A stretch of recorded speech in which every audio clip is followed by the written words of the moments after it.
¿Escogería alguno de ustedes esta vida para sí? Permítame describirla. Su madre muere justo después de cumplir los 3 años de edad. Entra al ministerio muy renuentemente. De hecho, alguien tiene que rogarle. Es el pastor encargado y solo tiene 27 años de edad. Y esta es una cultura donde la edad influye. Y está en una tierra extranjera y en un lugar donde ser un lugareño, ser del pueblo natal, influye.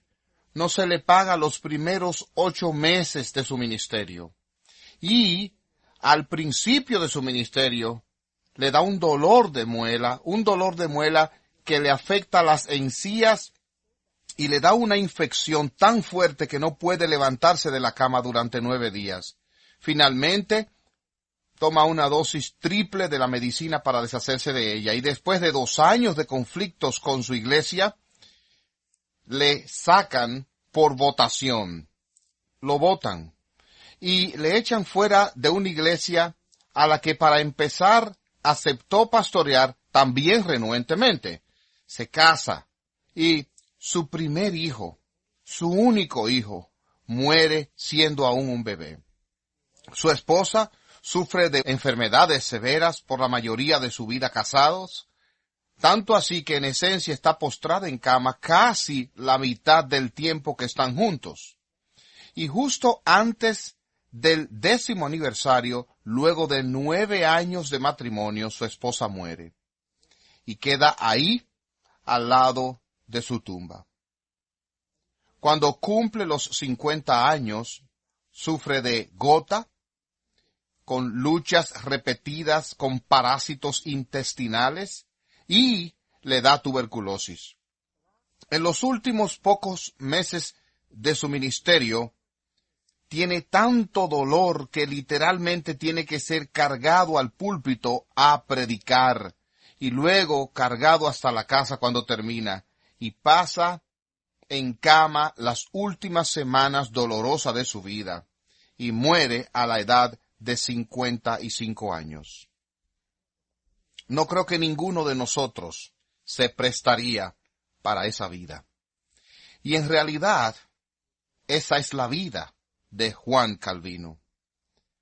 Pero esos no son todos los acontecimientos de los cuales oímos o cuando pensamos en Juan Calvino, pero recuerden que dijimos esto en nuestra primera sesión juntos, que estos reformadores eran personas reales y sabían cómo reírse, pero también sabían llorar. Y ellos experimentaron todos los altibajos y pruebas y dificultades de la vida que nosotros también experimentamos, y quizás hasta tengan experiencias más intensas que, por la gracia de Dios, tú y yo jamás experimentaremos. Así que este es Calvino, y por supuesto no es todo lo de Calvino, así que necesitamos sumergirnos más profundo en este tema. Y empezamos con Calvino, nacido en Francia, en el pueblo de Noyon, el 10 de julio de 1509. Y si recuerdan, para este tiempo Lutero había terminado sus estudios universitarios en Erfurt. Esto es un año antes de su viaje a Roma, y este es el año del nacimiento de Calvino. Apenas en el 2009 celebramos el 5º centenario del nacimiento de Calvino, y todos estaban tratando de reunirse en Ginebra para celebrar a Calvino. Él nació en el 1509 y como niño joven es enviado a la Universidad de París. Creo que tenía como 12 años cuando fue enviado allí a estudiar. Y, por supuesto, tengo que desestimar cualquiera de estas imágenes románticas que podrías tener sobre la Universidad de París para estudiar. Era un lugar bastante difícil para Calvino y no tenía todos los lujos que podríamos imaginarnos cuando pensamos en París. Pero aquí es donde Calvino fue a estudiar y se esperaba que fuese encaminado a terminar en el ministerio. Pero a medida que Calvino se sumergió en sus estudios en la Universidad de París, se involucró profundamente en las humanidades, y eso pareció conectar con Calvino, y él, como echó a un lado el deseo y las intenciones de entrar al ministerio, y en vez empezó a poner su vida en una carrera académica, y a Calvino le fue bastante bien e hizo sus estudios de maestría y hasta publicó un libro, un comentario sobre Séneca. Séneca fue un filósofo romano quien había escrito un libro sobre filosofía política y Calvino escribió un comentario sobre eso. Ahora bien, no creo que se vendiera. De hecho, la leyenda dice que el joven Calvino recorría las calles de París y miraba los puestos de libro y había una pila de sus libros sobre las sentencias de Séneca y preguntaba cuántos se han vendido y veía que la pila no bajaba, por lo que fue un poco decepcionante para él, pero él estaba totalmente decidido por una carrera académica. Pero las ideas de la Reforma empezaron a llegar a París. Y, de hecho, las ideas de la Reforma llegaron a afectar al compañero de habitación de Calvino, y por medio del compañero de habitación se le empezaron a presentar las ideas de Martín Lutero a Calvino. Empezó a leer sobre la Reforma, y antes de que se diera cuenta, este es Calvino escribiendo mucho más tarde que Dios había cambiado el corazón de Calvino y que Dios se había traído a Calvino a él. Ese Dios tomó a Calvino y la trayectoria por la que se dirigía lo cambió y lo compró para sí. Y Calvino de una vez tomó esa habilidad intelectual y toda esa determinación que tenía y empezó a aplicarla a su obra como un joven reformador. Ahora bien, Calvino es convertido en algún momento en mayo de 1534 y antes del año escribe su segundo libro en 1535, escribe un segundo libro. Ahora es apenas un tipo de 25 años de edad y él ha sido cristiano ni siquiera por un año completo y escribe una teología sistemática. ¿Qué estabas haciendo cuando tenías 25 años? Piensa, ¿qué estabas haciendo en tu primer año siendo cristiano? Dígame. Entonces aquí tenemos a Calvino en 1535 que escribe la primera edición de la institución de la religión cristiana.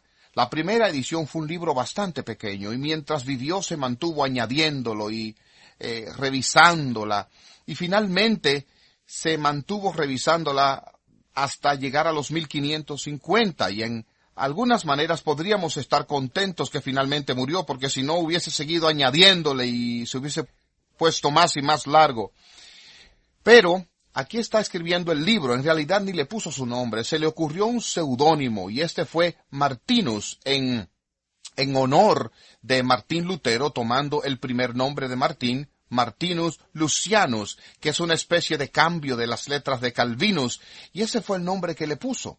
Y fue publicado y diseminado, y fue un texto muy respetado, y el deseo de Calvino era salir de Francia, donde la presión era significativa para la gente de persuasión reformada. La Reforma llegó a Alemania, la Reforma llegó a las ciudades suizas, más adelante veremos que llega por un breve tiempo a Francia, pero la Reforma nunca llegó a Francia como lo hizo en esos otros países. Entonces el deseo de Calvino era salir para Francia y su deseo es llegar a Estrasburgo. Y quiere llegar a Estrasburgo para poder estudiar con Martin Bucer. La frontera del norte era un poco más controlada, por lo que sería mucho más fácil para Calvino ir por el sur y después subir a Estrasburgo. Y hoy Estrasburgo es parte de Francia, pero en aquel entonces no lo era. Y esa ruta por el sur llevó a Calvino a un desvío por la ciudad de Ginebra, y así Calvino aparece en la ciudad de Ginebra, y su intención era pararse una noche allí en la ciudad de Ginebra, y se pasa la noche en la casa de Guillermo Farel. Yo solía pronunciar su nombre Farel, y después me enteré que era Farel, pero después oigo a los franceses pronunciarlo como Fareg, lo que ni siquiera voy a intentar, así que le llamaré Farel. Terminó en la casa de Guillermo Farel. Y la casa de Farel estaba a unas pocas casas de la Catedral de San Pedro, allí en Ginebra. Y Farel es una figura fascinante. Esta fue su tercera vez en Ginebra, y vino la primera vez, trató de traer la reforma, literalmente le dieron una paliza y lo echaron de la ciudad, y le dijeron que si alguna vez regresaba le darían otra paliza. Regresa una segunda vez, le dan una paliza, lo echan fuera de la ciudad y vuelve una tercera vez. Y ahora Dios había hecho una obra en sus corazones, y ahora aceptaron este mensaje que había traído Farel. Pero Farel reconoció que tenía sus limitaciones. Era uno de esos hombres que como podía enredar las cosas, era una especie de hombre fogoso, como que enredaba las cosas, arrancaba con las cosas, pero conocía sus limitaciones, sabía que simplemente en él no había lo necesario para establecer la iglesia que se necesitaba allí en Ginebra, y reconoció algo en Calvino. Tenemos que dar crédito donde es merecido. En este punto de la vida de Calvino, si había escrito un libro, es cierto, pero en cierta esencia era un don nadie. No tiene intención, ni nunca ha expresado intención de ser un clérigo involucrado en el trabajo pastoral. Quiere la vida tranquila de un académico en la Universidad de Estrasburgo, trabajando tranquilo en su oficina, dando charlas, pero Farel reconoció que este sería el hombre que ayudaría a establecer la iglesia en Ginebra. Así que él hace lo que cualquiera de ustedes haría si está tratando de lograr que alguien se quede. Convence a Calvino de que si se va de Ginebra, Calvino estaría trayendo la maldición de Dios sobre su vida. Y creo que fue algo así. En la mañana Calvino se despertó, se iba para ir a Estrasburgo, y Farel está ahí parado, ustedes saben, con un pequeño almuerzo empacado para él, listo para despedirlo en la puerta, y justo le dice, bueno, muy bien, buen viaje, sal de la ciudad, gira a la izquierda, luego a la derecha, después solo sigue, eventualmente llegarás, pero de paso, si te vas, traerás las maldiciones de Dios sobre tu vida. Yo no creo que Calvino fuera un hombre supersticioso, no creo que creyera que Dios lo iba a maldecir si se iba de Ginebra. Pienso que lo que sucedió realmente es que Calvino reconoció, si este tipo está dispuesto a llegar tan lejos para mantenerme aquí, quizás debería de considerarlo. Así que Calvino se quedó. Lo que se suponía que fuese una estadía de una noche en Ginebra se convierte inicialmente en una estadía de 2 años para Calvino. Ahora, reiterando otra vez, tenemos que entender esto. Hasta este punto Calvino no está indicando que quiere estar en el ministerio. Calvino es también un extraño. De hecho, por años, en los registros de la ciudad de Ginebra, ni siquiera se refieren a Juan Calvino por su nombre. Se referían a él como aquel francés. Por eso le llaman así, aquel francés. Y es un hombre joven, tiene solo 26 para 27 años de edad en este punto de su vida, por lo que es un joven y es llamado a este ministerio. Es un extraño. Ginebra es una ciudad de habla francesa, pero es suiza de la cabeza a los pies, y Calvino es un francés, y aquí está para dirigir la iglesia. Así Calvino empieza su predicación y empieza a ver que las cosas no están tan bien en la ciudad de Ginebra. ¿Recuerdan que les mencioné que ellos votaron para reformarse allí en la Plaza Mayor, enfrente a la iglesia, levantaron la mano para convertirse en una ciudad reformada? Calvino dijo, saben, no es solo cuestión de votar ser reformados. Ser una iglesia verdaderamente reformada significa más de ahí. Significa que este evangelio que profesamos debe enraizarse profundamente en nuestras vidas y nos transforma. Eso es lo que Calvino buscaba en Ginebra. Así que empezó unas cuantas cosas, una de las cuales que quería hacer era establecer distritos en la ciudad y que un pastor no tuviera más de 50 personas bajo su cuidado.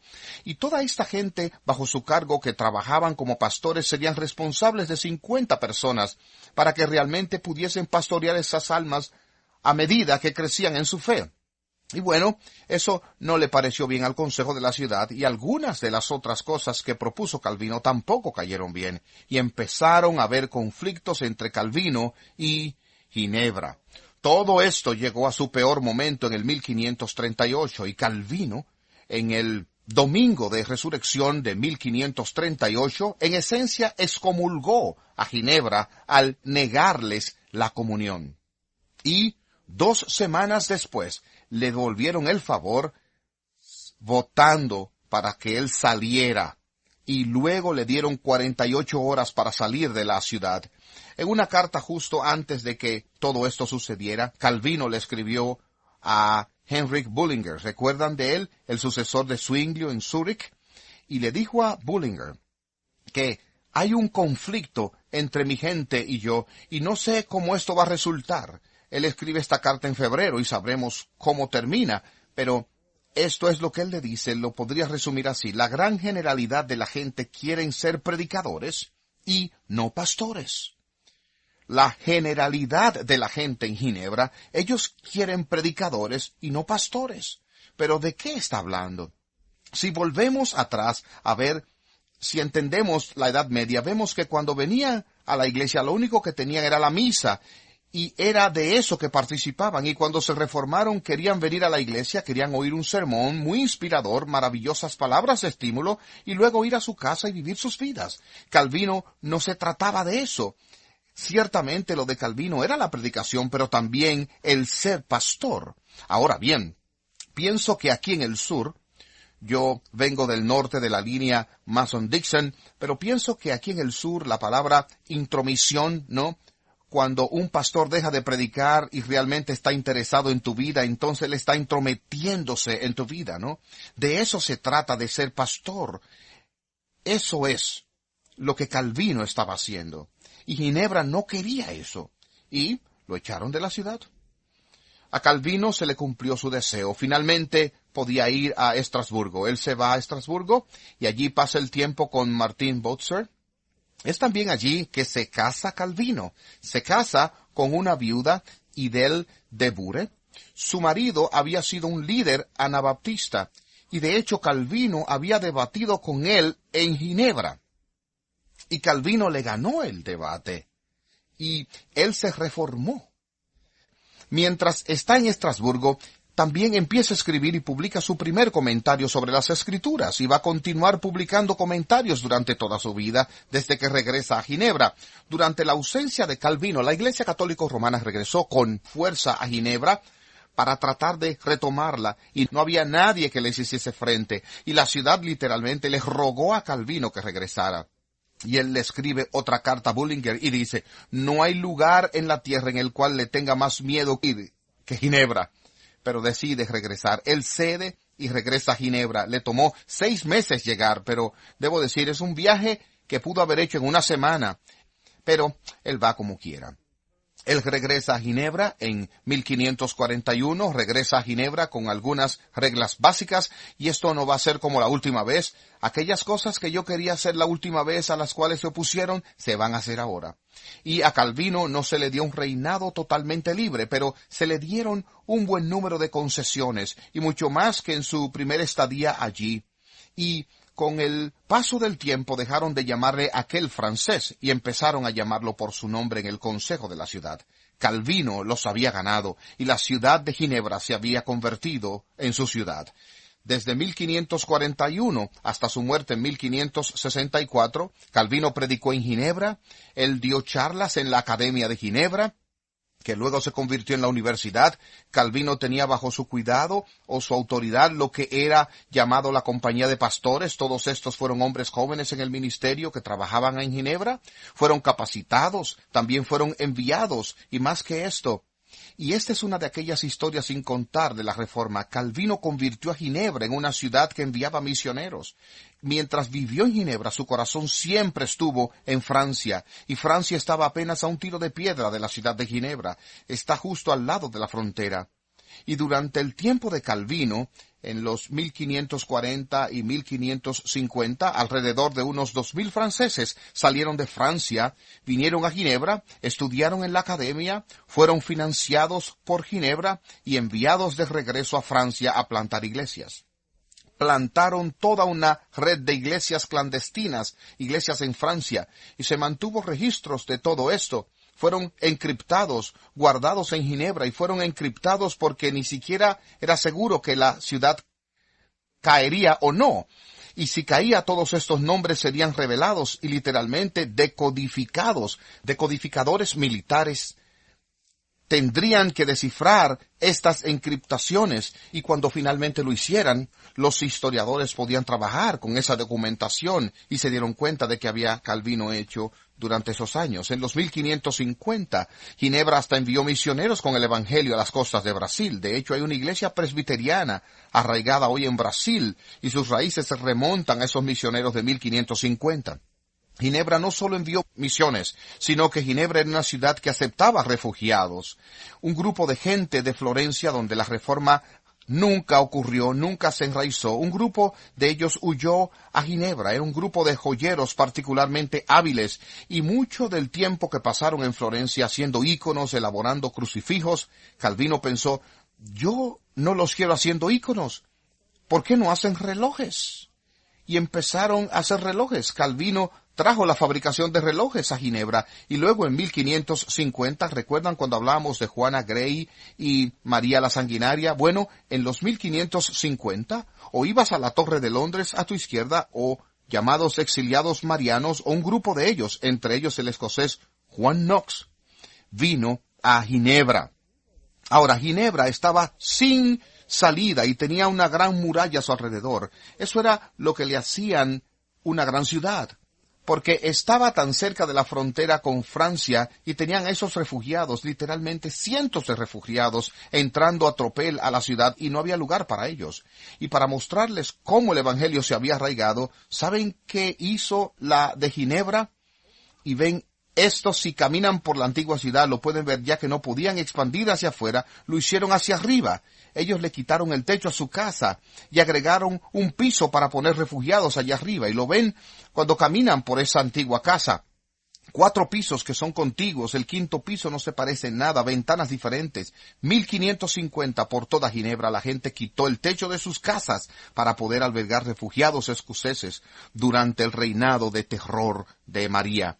Cuando Juan Knox llegó a Ginebra, la llamó la escuela perfecta para el carácter de Cristo, y estaba decidido a regresar a Escocia y hacer por toda la nación de Escocia lo que Calvino había hecho en Ginebra. Todo esto estaba sucediendo, su obra misionera, su obra literalmente con refugiados, además de escribir las instituciones y escribir también cartas. La correspondencia de Calvino era inmensa y tocó a todos. Príncipes, funcionarios gubernamentales le escribían a Calvino pidiendo consejo, y él les contestaba. Todo tipo de ministro enviaría carta con Calvino buscando consejo, y él les contestaba. No solo eso, en esencia es la cabeza de una denominación allá en Ginebra, mientras Ginebra era el centro de la iglesia reformada. Calvino está cargando con todo esto. Lo que es interesante cuando vemos el pensamiento de Calvino, y al mirar su vida podemos contar muchas historias más sobre él, y cuando vemos su pensamiento podríamos caer en cualquier número de ideas con Calvino. Él habló de la justificación, habló de la escritura, así como Lutero, de los reformadores, habló del conocimiento de Dios, pero una de las cosas de las que habla, y realmente entiendo que esa doctrina es un sello característico de Calvino, es lo que llamamos la unión con Cristo, la doctrina de la unión con Cristo. Esta doctrina tiene que ver con la obra de Cristo proveyendo nuestra salvación, y que así como estamos unidos con Cristo en su obra, nos convertimos en herederos junto con Cristo, por lo que la obra de Cristo o unión con Cristo tiene que ver con la doctrina de la obra de Cristo, pero también tiene que ver con la persona de Cristo. ¿Recuerdan que empezamos con esta letanía de todos estos acontecimientos que Calvino sufrió en su vida? Cuando pensamos sobre Cristo, reconocemos que Cristo conoció también un poco sobre el sufrimiento. Reconocemos que Cristo conoció de la flaqueza humana, que Cristo conoció sobre la debilidad. De hecho, ¿no leemos de esto en el libro de Hebreos? Porque no tenemos un sumo sacerdote que no pueda compadecerse de nuestras debilidades, sino uno que fue tentado en todo según nuestra semejanza, pero sin pecado.